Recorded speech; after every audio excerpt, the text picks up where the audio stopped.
Ассаламу алейкум, тиктокер, инста дастар. Лайк басып жана Казахстан байгалам Темирбеков Арнасына Теркелемес. Сейчас вам расскажу историю про казахского Али. Али был мальчиком из небольшой казахской деревни, где жизнь была трудной. Его отец и дед работали на поле, чтобы обеспечить свою семью, но доходы были невысокими, и денег на образование не хватало. Но Али был не такой, как все. Он любил учиться и всегда стремился к новым знаниям. В деревне у него не было возможности посещать школу, поэтому он учился самостоятельно. Его дед рассказывал ему историю и учил казахскому языку.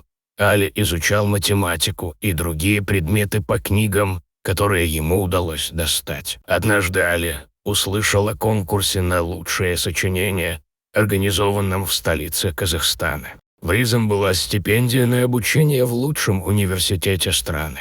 Али мечтал об образовании и решил попробовать свои силы. Он написал сочинение на казахском языке о своей жизни, о том, как он хочет достичь успеха, чтобы помочь своей семье и своей деревне. Его сочинение было настолько трогательным, что оно покорило сердце жюри. Али выиграл конкурс и получил стипендию на обучение в университете. Али учился в университете усердно и с огромным энтузиазмом, и его талант быстро заметили. Он стал одним из лучших студентов в своей группе и был назначен научным помощником профессора. Он также начал работать в местной компании, которая занималась разработкой программного обеспечения. Через несколько лет после окончания университета Али стал успешным бизнесменом и владельцем собственной компании. Он вложил деньги в свою деревню, построив школу и больницу.